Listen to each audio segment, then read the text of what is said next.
regards to the subject matters covered. This information is given with the understanding that neither the hosts, guests, sponsors, or station are engaged in rendering any specific and personal, medical, financial, legal, counseling, professional service, or any advice. You should seek the services of competent professionals before applying or trying any suggested ideas.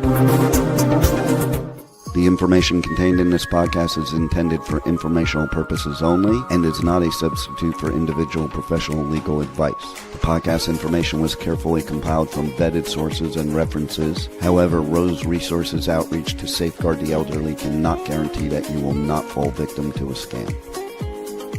Let's talk about scams. It's the must-listen show for anyone who wants to protect themselves and their loved ones from scams.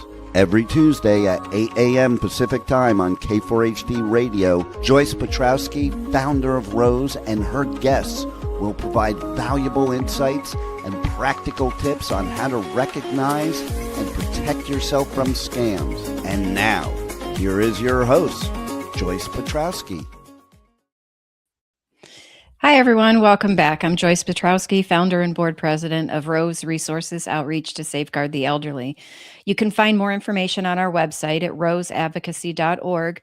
All of our social media links are listed at the top. You can go down and to the bottom of the homepage and find how to sign up for our emailed newsletter and also our mailed newsletter. We send the mailed newsletter out at the beginning of every month. The one for April should be going out in the next couple days. And the emailed one goes out usually in this, now it's been the second week of the month, but I'm going to try and get it back to be the beginning of the month here soon. But every Tuesday morning at 9:15 Arizona time, you're going to get a Tuesday tip. And you might start getting them and say, well, I already know these. But what it's doing, just as important as the information in the Tuesday tip, what it's doing is it helping make your scam prevention a habit and your healthy skepticism a habit. So it's just a refresher. So it helps you the next time you are contacted, be able to not panic, not get into an emotional state, but just stop and think, okay, this could be a scam. What do I need to do to determine if it is a scam or it's legitimate? You can also go over to the right-hand side at the top under schedule your presentation. You can learn more about all the different presentations we have available and fill out a form to send it to us with the information on scheduling your presentation. So today we were originally going to talk about how to search for different types of softwares using AI.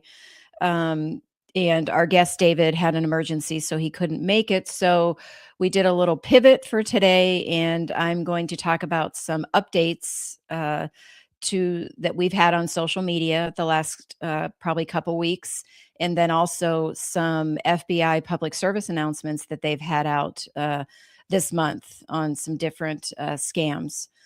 So let me share my screen here. It's been a while since I did this. There we go.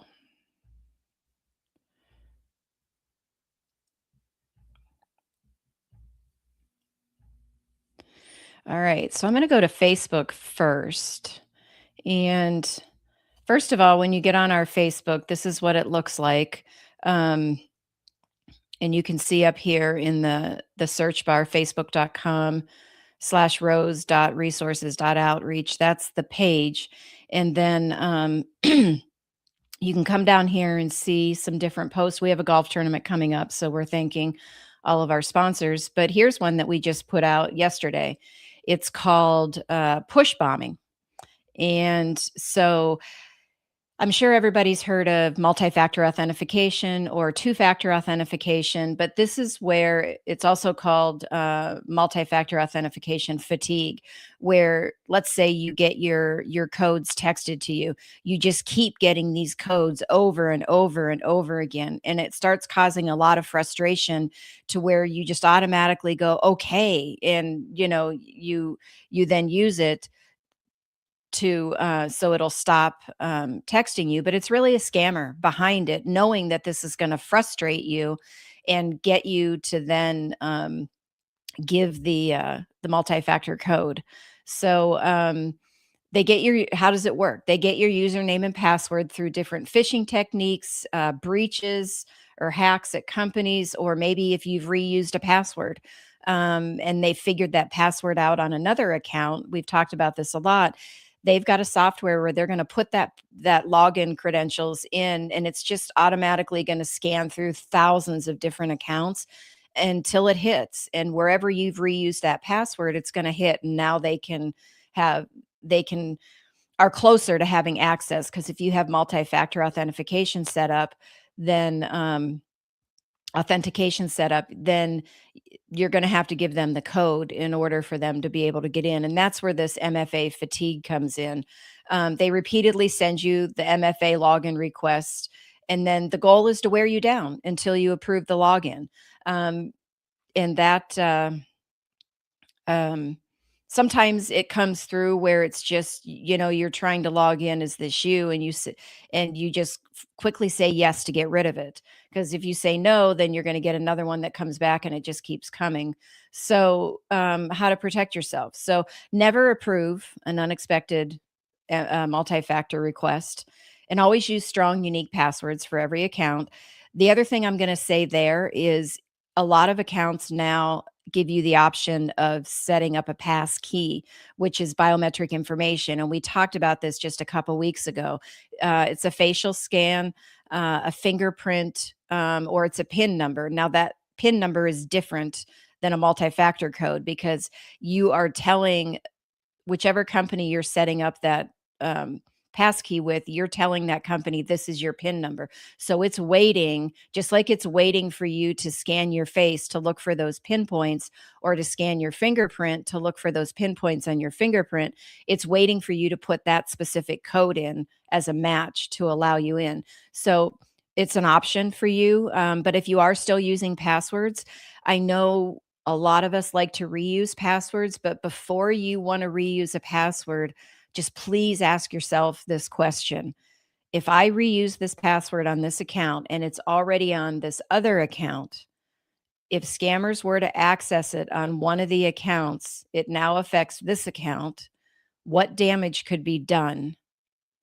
Um, and then, ask yourself, after you've figured what damage could be done, do you want to take that risk? Um, You can consider the app-based authenticators over the text notifications. The app-based authenticators are like Google Authenticator and Microsoft, or no, what is it? Yeah, Microsoft Authenticator, and those are apps that you download into your phone. And I was just going to look mine up really quick. Um, Mine is just called the Authenticator. If you go to your app store, you could get on and just look up the Authenticator. But those are more secure than the text-based notifications, because the text-based ones, those codes last for like 5 minutes, maybe 10 minutes. But these authenticator apps, those codes only last for 30 seconds. And you can actually see the code when you get in there, and there's a time clock counting down, so you can see, oh, well, it's already on 5 seconds. I'm going to wait till it gets to 0 and gives me a new code to give me time to put it in and get it accepted. And then another thing it says here is to also stay alert for messages claiming to be IT support. Those go around all the time. They just change their techniques. They're basically trying to have you give them access to your devices, and that can create so much damage if you consider what you have on your device. So that's called push bombing, or multi-factor authentication fatigue, which is very, very frustrating. Here's another one. We put this out late last week. So the genealogy sites. So a lot of people are using them. 23andMe, I believe, was part of a breach not too long ago, maybe sometime in the last year. Um, but there's a lot of other genealogy and DNA platforms as well. But just think about what you're sharing when you set up a page there. Your full name, including your maiden names, your birth dates, the locations, the current location where you live, plus any past locations, your family relationships, a lot of history. And you might, think, well, this feels harmless because you're trying to, figure out, um, who your ancestry and stuff. And that's a great thing to do, right? Especially there's people that have been adopted and they didn't know their who their birth parents were, or they have a whole nother family out there, and they want to be able to search to find that family. So it has a lot of really great benefits to it. You just have to understand that the information that you're giving, and then also if there was a breach into that system, the information that now scammers are going to have access to, which means you need to be even more diligent at protecting yourself and watching out for those phishing attempts or those schmishing attempts or vishing with voicemails and all of that. But so scammers use that data. They can answer security questions to access accounts. And this is a lot of banks, a lot of financial accounts. They have you set up security questions. And if you think about what a lot of them are, what's your mother's maiden name? Um, what's the name of your first pet? What's the name of what's your father's middle name? What's the name of your oldest child? What's the name of your favorite aunt? Right. So there's a lot of that genealogy information that can answer those questions. So, something to think about with those security questions is, do you ask yourself, do I really have to give the truth out? If I lie on these questions, it's my answer that I put down. Whether I'm lying or I'm truthful, this is the answer I want to give.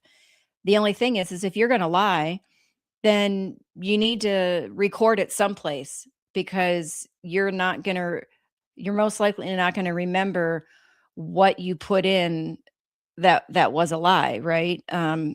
So just record it someplace. So if you ever have to answer those questions, you have them available. If you use a password manager, you can get into that account in your vault, and they usually have a place for notes. And that's where I stick mine, is down in the notes. So I could always look it up there. Um, Scammers can impersonate relatives, especially in emergency scams. Now they have their names, they know how they're related to you. Um, they can also target multiple family members at once. If there's a bunch of family members in this ancestry tool, then now they know how everybody's connected, and they can scour the internet for information to build profiles on each person and make more targeted attacks towards somebody. So again, we're not saying don't use the ancestry pages, but understanding how the information can be used against you. So if you decide to use these sites, that you make sure you have it locked down, that you have other areas of your life locked down, and just be more aware that you could have more targeted attempts, especially using one of your family members' names. Um, so you keep your family trees private.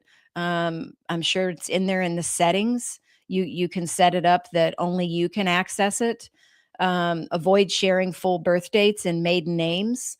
Um, a lot of that depends on, especially with the maiden names, as to how far you want to go through this ancestry. Limit details about living relatives, and just be mindful of what you upload and where you upload it. Um,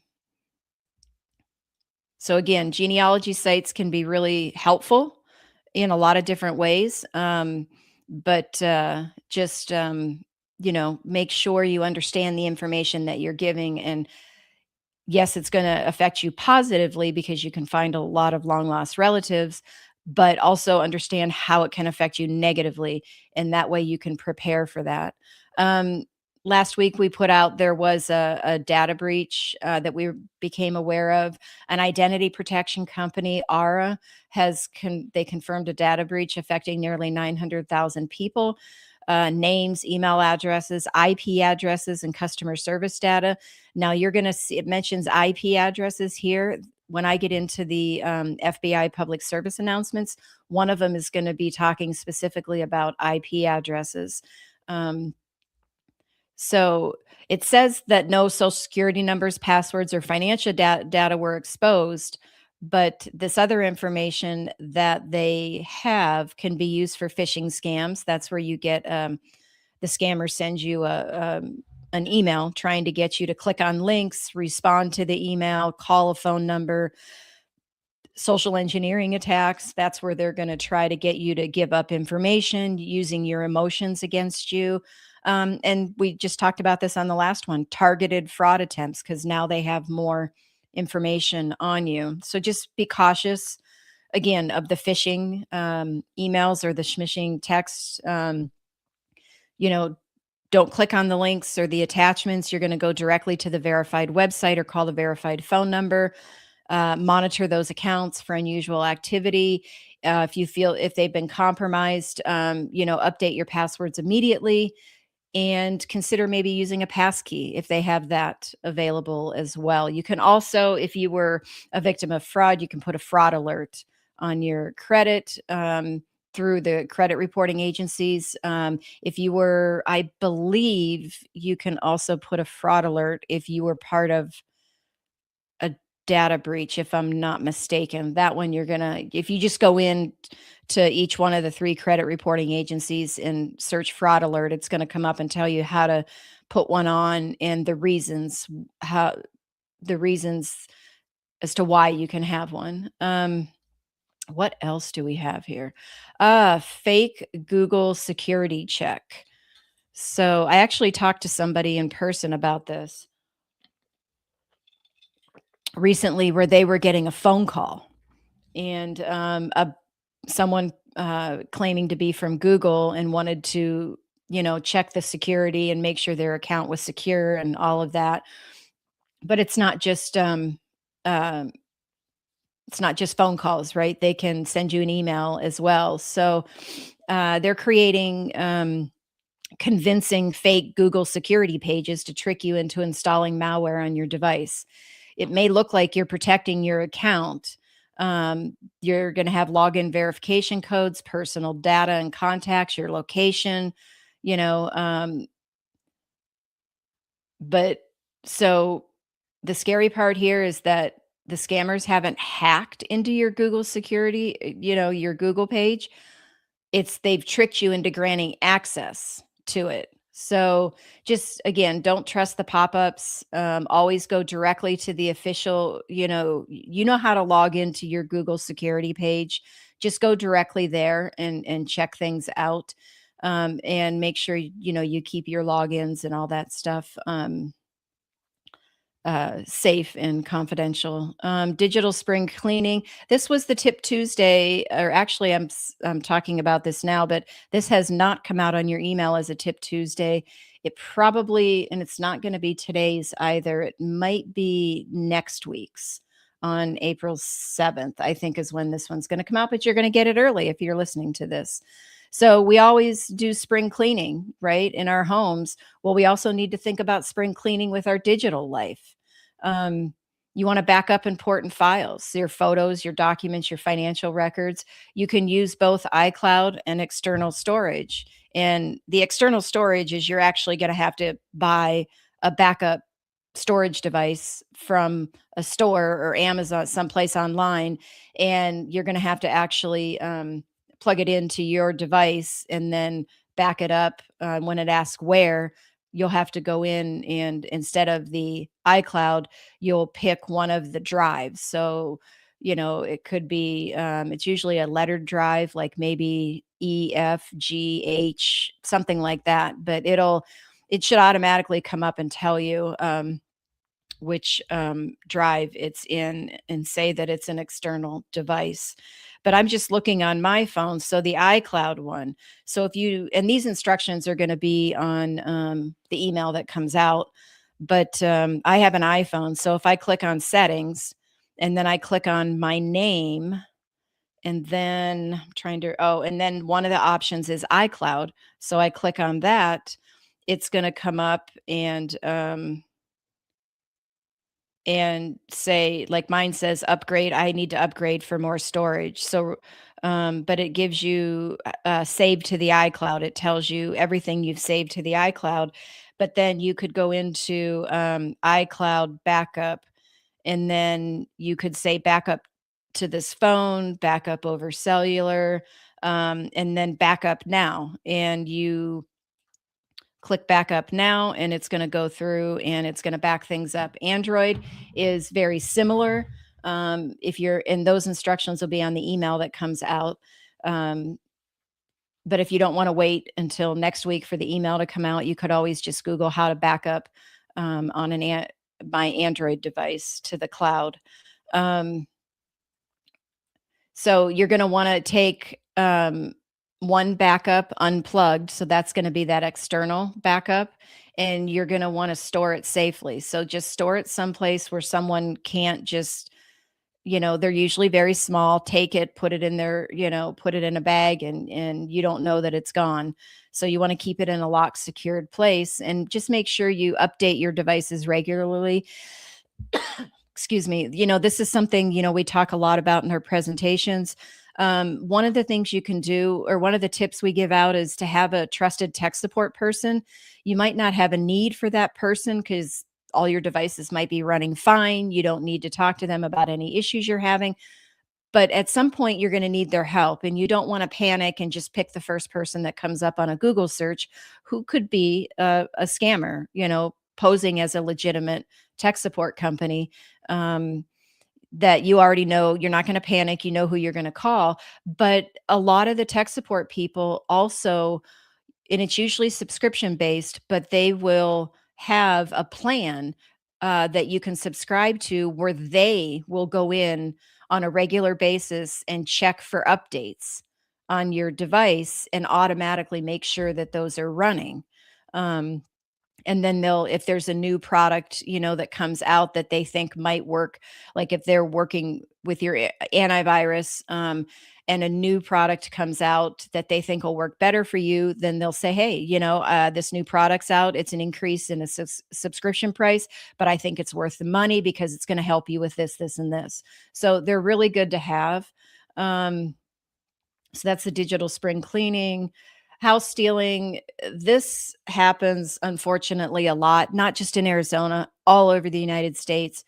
People's titles or deeds to their houses actually get stolen, especially if there is no lien on the property. There's not, in Arizona, there's nothing for the recorder to stop the recorder from transferring it, because there's no lien. If they pull the property up and there's a lien on it, it doesn't matter who's standing in front of them. It could even be you standing in front of them trying to change the title, or it could, then they are going to say, we can't transfer this. This lien has to be satisfied.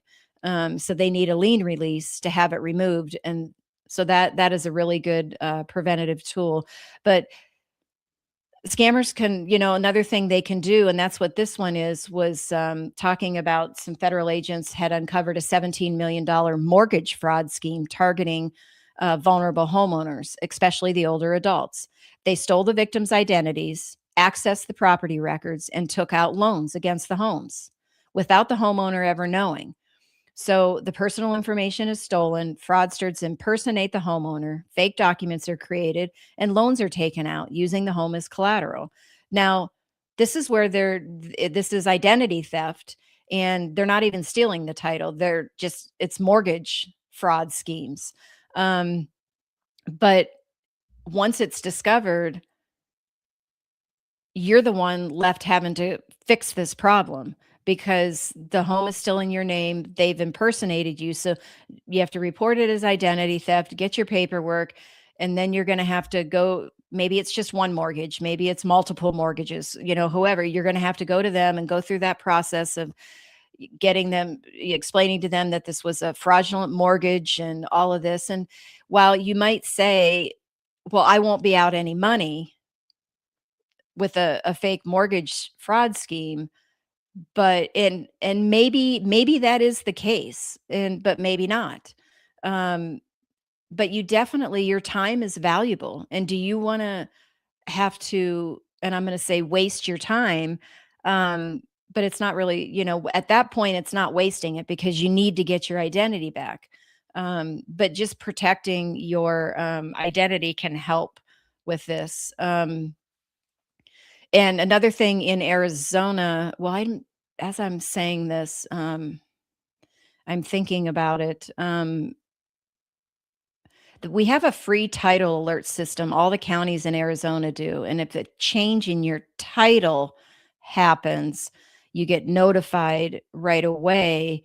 But I'm wondering if that also will happen if a mortgage lien is filed on your title, because technically that changes your title, because now you've got to, it doesn't change the name on the title, but it changes it because you have a lien on your property now, if that would also trigger getting a notification from the county recorder's office. That's a question to ask. And, with me having to pivot at the last minute with today's show, I, uh, I haven't looked that up, so that's gonna be something that I'm gonna look up, and find out. But, so, protect yourself. You wanna monitor your property records and title activity. A lot of credit monitoring companies will do this for you. Be careful what you share online, and, there are title monitoring and identity protection services. A lot of insurance companies now offer identity protection policies. One last thing, and this is with fingerprints. And we became aware of this from someone that was in one of our presentations, that it was getting harder and harder for her to use her fingerprint um, as a biometric way to get into her accounts or turn on her device. And it's not that her fingerprints change, it's just they become harder to read because your skin changes. It becomes thinner, drier. So here's some things you can do is you can add multiple fingerprints. You can rescan your fingerprint on a regular basis. So as your skin naturally becomes thinner and drier, it's going to recognize the most recent scan that you did. You can also set up facial recognition, to do that instead of the fingerprint, um, or the PIN number if they allow the PIN number. Um, so now we're going to go to some public service announcements. So this is one, protecting your devices from becoming a tool for criminals. This one came out on March 12th. Now, this is where it talks about IP addresses. So it's a residential proxy. So that's an intermediary server between the individual and the websites that you visit to make the connections appear or originate. So legitimate IP addresses assigned by they're assigned by an internet service provider. Um, so they can go into TV streaming devices, digital picture frames, smartphones, tablets, routers. They're all used, for traffic. But once the internet connected device is compromised, the device's IP address can be used by criminals to mask their online illegal activity, making it appear that the individual, the consumer, the person in the household is responsible because it's their IP address. And now a device was compromised that was using that IP address. So now the criminal could possibly then start using that IP address to funnel their illegal activities. So, just to give you an understanding, as to how the residential proxies, they're used to route users' request through another internet device, typically located elsewhere. So when selecting an IP address, users can choose which country they would like the IP address from. down to the city and state. So if anybody uses a virtual private network, then you're familiar with this, because you can go in and you can tell it, and it's going to come up, and like, and I use one. And so it'll come up with Phoenix, but it'll also, I could say I'm in Miami. I could say I'm just in Florida. I could say I'm in a totally another country. There's a lot of different places you can pick from. And so if I say I'm in Miami, Florida, well, then anybody that looks at what I'm doing while I'm using that virtual private network, it looks like I'm actually in Miami, Florida. So that's how that IP address works, where they say you can select it down to the city and state. So it it alters the perspective of where that website traffic was routed through. So some of the things you can do, these are some methods you can use to acquire residential IP address. The virtual private network is a big one with hidden terms of service. So free virtual private network services may enroll users' devices with a residential proxy network without obtaining their consent. The details are often hidden in the terms of service, which most users do not read prior to download. And this is where we talked about recently having a dedicated IP address. And that is something, when you're looking at virtual private networks, you can look in what they offer and see if it, make sure it offers a dedicated dedicated a dedicated IP address, sorry, because then that'll be your IP address and you're not sharing it with a whole bunch of other people. The compromised devices that we just talked about, especially if you're sharing an IP address with a bunch of other people, it's not dedicated to you. It's easier for your IP address to be compromised and then getting into your devices, or vice versa. Your devices could be compromised and then get into your IP address. So malware, you have free online video game content, free sports, TV shows, movies, free software that normally costs money, can all contain malware that makes the device part of a residential proxy network. So just be careful of a lot of free things. Go in and read the privacy settings and make sure that it doesn't say residential proxy network. And you can find all of these public service announcements if you just go to C as in cat, the number 3 at .gov. That's the Internet Crime Complaint Center.gov. It's through the FBI. And if you go under public information, which is a tab at the top, you'll see public service announcements. And you can find these and read through. But these are criminals, how they use those residential proxies, malware distribution, phishing and identity theft, they spam and fake account creation. They can get data from you, brute force attacks, which have lockout mechanisms in it. Let's see, identity and location. They make illegal purchases. They bypass purchase restrictions. They can take over accounts. This is specifically, a bad one. It's a bank account. So some tips to protect yourself: avoid TV streaming devices that claim to provide free sports, TV shows, and movies. Exercise caution before downloading free VPN applications. Don't click on the pop-up ads. Don't download pirated software such as video games and movies, because those often can contain malware. Only use official trusted application stores. So it could be your Google Play Store or your Apple Play Store, or your App Store, I mean. Keep all your operating system software, all that stuff up to date, and you can actually turn on your updates to go manually. Let's see. Suspicious emails, don't click on suspicious links.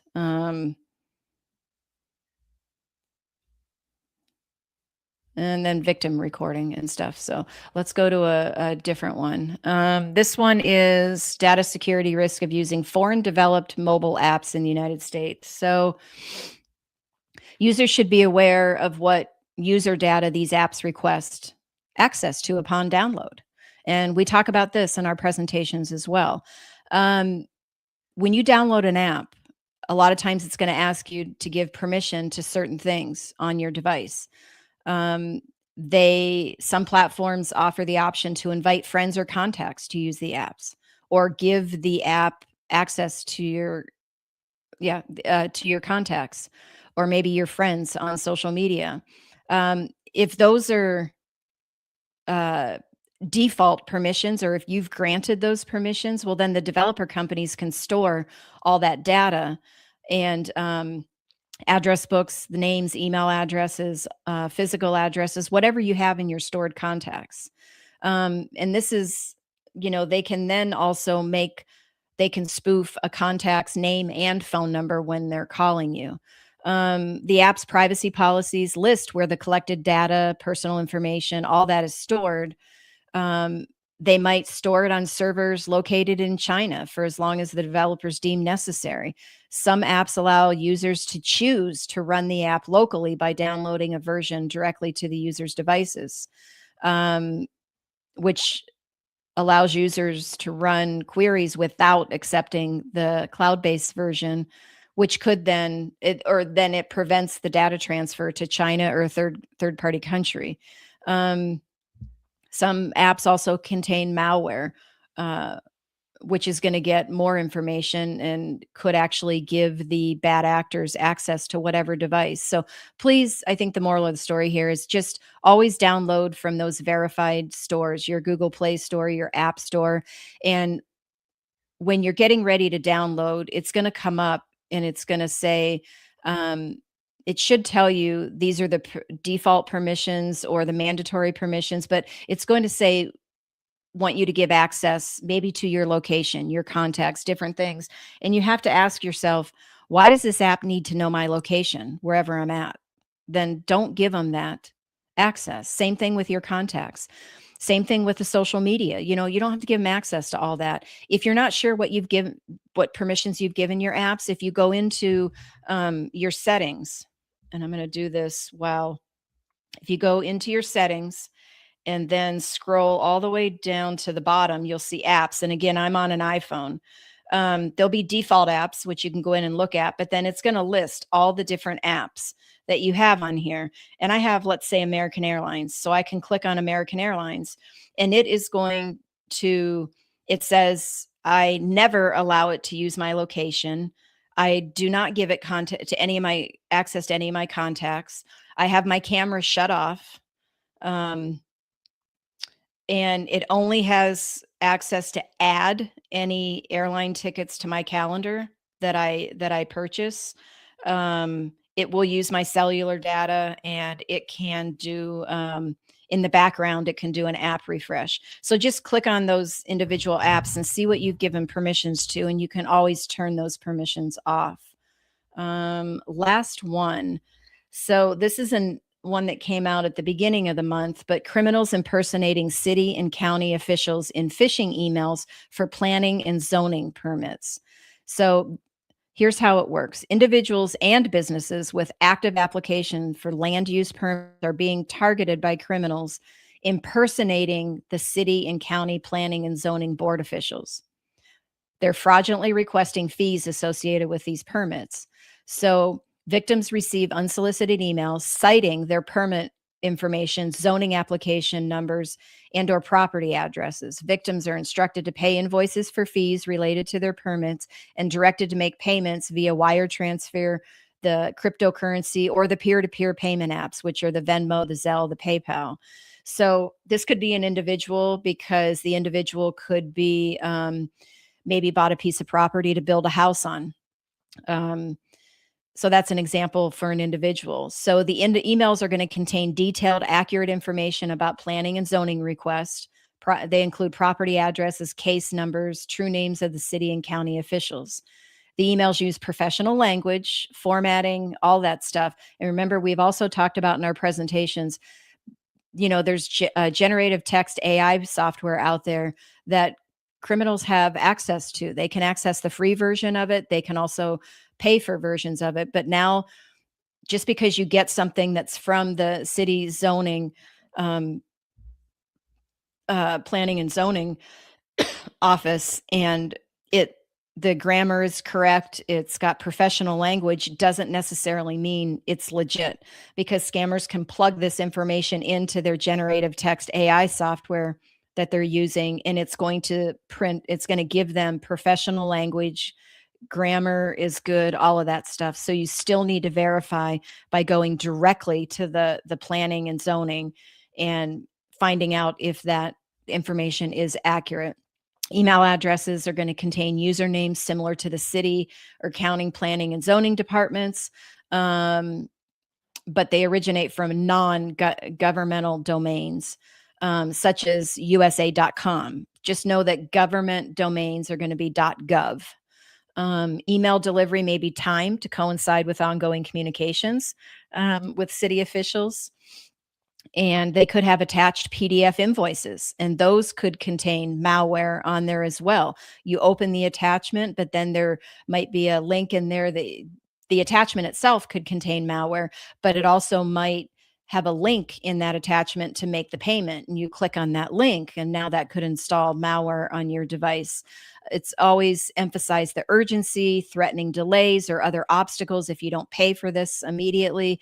So don't just assume that these are legitimate just because they have the seal, the names of officials, they're on what looks like the city or county letterhead, all of that. You always want to verify the email addresses. So write down every single character that's in that email address, and especially look at what's to the right of the @ sign, the domain name, and make sure that that matches exactly with the planning and zoning's website. And then make sure that what's to the left of the @ sign, which is going to be for the individual person's email address, that matches exactly with previous ones that are verified email addresses from that person. You could always call to the verified phone number to the planning and zoning office and say, I have this email address for this person. Is this the accurate email address? You could go to the verified website and check things out as well. So that is all I have for today. And actually, anyways, hopefully you guys got some good information out of that. Next week, we are going to have David back, and we are going to be using a specific AI platform where we're going to be searching. We're going to put in some prompts to have it pull information on, for instance, what is the best antivirus software for seniors for 2026? What is the best virtual private network for seniors for 2026? And we're going to show you how you can do those searches through an AI software program, and how you can get the verified links as to where this software is pulling this information, so you can make sure it's actually pulling the correct information and it's not pulling information from a scammer's website. Don't forget to go to roseadvocacy.org. Click on you can follow us on all the social media platforms. The YouTube page will host all of our radio shows, along with our Let's Talk About Scams.com website. Scroll down to the bottom of the homepage. You can sign up for our emailed and/or our mailed newsletter. And up at the top right, schedule your presentation. Click on that and learn more about all the different types of presentations we have available, and send us some information, and we'll get back in touch with you about getting it scheduled. All right, until next week, thank you. Well, that's all the knowledge for this episode. Tune in every Tuesday at 8 a.m. Pacific Time on K4HD Radio at k4hd.com as Joyce explores a variety of knowledge, so you have the power to make scam protection your healthy habit. And until then, feel free to reach out to Joyce, and let's talk about scams.